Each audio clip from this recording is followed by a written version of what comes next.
Michael Irvin, the playmaker, on loan from the NFL Network, joining us on the program. Mike, how are you this morning? Hey, D, what's up, buddy? How are you? I'm spectacular. I got to be careful, D, Uh-oh. when I'm talking here, because last time I'm on, I get with you and I get excited, and then I get people tweeting me saying, hey, Michael, man, you get too excited. We can't even hear you. You come across with so much static. And so I'm going to be careful, D. And the first thing I want to tell you is you got to get rid of that headshot of me that you have on TV right now. My tie is crooked. My suit is not perfect. I got a new headshot. I'm going to send it over to your network. I will never come on again as long as you have that picture right there. Not that it's a bad-looking shot. I'm a good-looking guy. Yeah, you are. But still. Yeah. All right, we'll take care of that, Mike. Okay, no problem. Your game's not tight there, and I'll clean it up. Yeah, look at my tie and my shirt. Oh, man, that is so disturbing. It's disturbing, baby. What's going on, buddy? Okay, here's a poll question. Would you be more upset if we had the Super Bowl in London or an NFL team in London? I want you to understand now. I wouldn't be upset either way. I just think, and just like with the Super Bowl being in New York, we got the greatest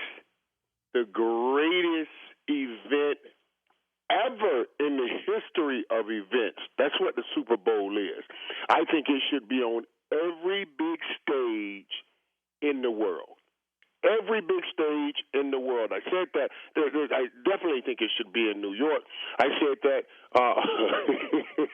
up in New York when we were working for the NFL. I said these owners who are not paying me any money have enough money to put the roof on that stadium, so we should have a Super Bowl in New York every 3 to 4 years. I don't think my boss is like that. I'm fine with New York. I'm fine with an outdoor stadium. But as far as going to London, I could see where that would ruffle some feathers. If Jacksonville doesn't support Jacksonville, or they don't think that they're spending the money on a quality product there, and they want to relocate, I think eventually there'll be global expansion. I just don't know what it would mean for a player to have to play in London. Taxes over there, how you're paid over there. If you play over there, are you taxed differently? There's just so many things travel-wise. I don't know if we're able to pull this off. Maybe a half schedule over there, but I see expansion somewhere down the road by the end of the decade. Well, let's look at it this way, D. There are a bunch of what do you call them, barbaric caveman types that didn't want to see women on the sideline or women in the game. What are we doing? What is this girl doing on the sideline? What does she know about football? But the reality is, if we love it like we love it and we love it like we do, we want it to continue to grow. And the more it grows, the more we get what we love. So sometimes you got to step back on this pressing love you have and allow this thing to grow so you can have what you love all the time. Talking to Michael Irvin from the NFL Network, joining us, Dan Patrick Show. What do you make of this Ravens party bus with what went on? Did you see that story? Yeah, I saw that story, man. Take me on the bus, Mike. What's the party bus like? I wish I could take you on that bus. Well, no, not literally. Figuratively, take me on mid-'90s. Take me on the bus, Mike. I don't know what is going on here with Brian, with B Mac, being from the U. I was like, come on, B, not another party. Well, at least he's not on the boat, so now he's on a bus. I mean, what makes him leave the boat and come to the bus? I'm not sure. And even the guys. If I'm one of the guys, okay, I'm one of the guys over there, Baltimore, and Brian McKinnon sends an invitation with the bus ride on it, and he talks about it. I'm going to say, hey, B, isn't this what happened in Minnesota?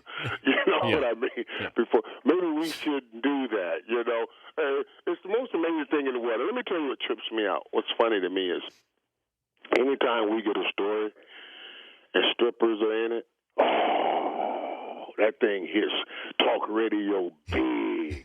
It's huge, and every guy talks about, like, "But what are they doing with strippers? What are they doing with strippers?" Like, I can't believe these guys are around strippers. We get so ignorant with that on the radio, knowing every one of our eyes, I know all 5 of mine, the 2 in my head and the 3 in my name, have been laid upon strippers before. Let's just be real. If you were on the Ravens, would you have been on the bus? I don't think so, Dan. After you've gone through what I've gone through, you learn to do everything dolo solo. Because those best friends that told you, "I'll never testify," they ran to the stands when the cops asked them to. So, you do it. Now I do everything. If I do anything, it will be dolo solo. You won't know. I will not testify against myself. There are rules against self-incrimination, I did want to have you on a serious note because you've been very honest about what you've gone through. And Alden Smith and Von Miller are 2 kids I see who, if you want to party, then party, and you know what? Leave your football team here. You can't do both here, even though you think you can at that age. What can get your attention where you're going, or get their attention where you can say, look, you guys understand what you're doing? You're not even 25, and you're throwing it all away here. What would you say to these 2 guys? Well, that's why, when this story came out and we were on the desk and they were talking about it, Dan, in all our seriousness, they were, well, why are the 49ers letting him play? Was the first question. I agree. And certainly I couldn't answer that because I don't work for the 49ers. That was should be directed to them. But to hear Alden right after the game, so I would imagine they've already had talked about all of this prior to the game. We're going to let you play, and then these are the things you're going to do. Right after the game, he announced that he had an issue and he was going to seek some help. That's all I wanted to talk about. And for a number of reasons. Dan, I'm going to tell you something.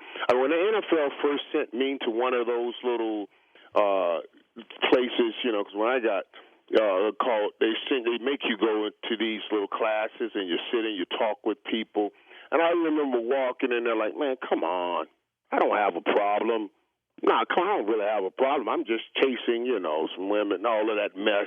But you go in there and you sit and you say, I'm not talking to anybody. I'm just going to sit in here. But you start hearing some of the questions, hearing some of the stories. And they educate you about what's really happening. You can't leave there and go back and do the same thing and have what you consider the same kind of fun you were having, because now you have knowledge. I sat in that room, man, and I saw guys who started with a little drinking and smoking, and now they were doing heroin. And the guy was saying that his mom let him drive to the treatment facility tonight. And he was so scared that he didn't think he would be able to steer the car back home because the car may just drive itself to the dope man's house. I was like, whoa, wait a minute. It's the kind of stuff will start making you perk up and understand this is what they mean when they say controlled substance. You mean to tell me the dope drives the car for you? So when you start seeing this, then you start getting an understanding, wow, this is where I can go. These people have lost total control, all because of these controlled substances that you thought, there's no way this can happen to me. But when you start seeing it, it starts changing. Now, I also say this.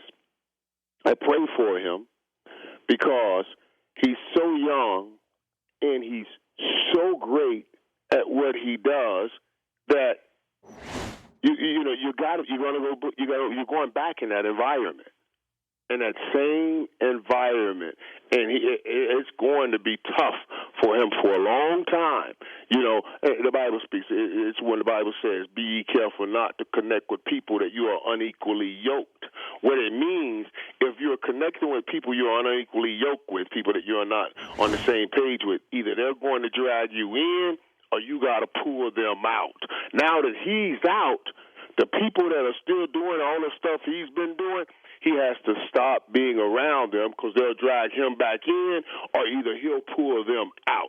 That's what I'm saying. So I'm glad that he made the decision to go and seek counsel and get help because that will give him knowledge, true knowledge about what's going on and not just having fun with what he's doing. It's good to visit with you as always, and love spending time with you. DP, let me tell you, DP, we have this show coming on the network called Man to Man where we sitting and talk. We're sitting and talking with some very high-profile people. And when this thing came out with Alden, I said I would love to go around and talk to maybe 3 or 4 guys that have had problems in the substance category and do this man-to-man show that we're doing on the NFL Network. Where we talk football, but we talk about all of those other issues too. I think that would be a great show, DP. I do too. It's 10 Eastern on the NFL Network, Wednesday nights man-to-man. Mike talks with Russell Wilson. Marshall Falk talks to Andrew Luck. Dion talks to Michael Vick. And then Thursday night, you got the 49ers and the Rams. Good to visit with you, Mike. We'll talk soon. Thank you. DP, always good talking with you, buddy. All right. Michael Irvin, Playmaker. The Dan Patrick Show, weekday mornings on Audience.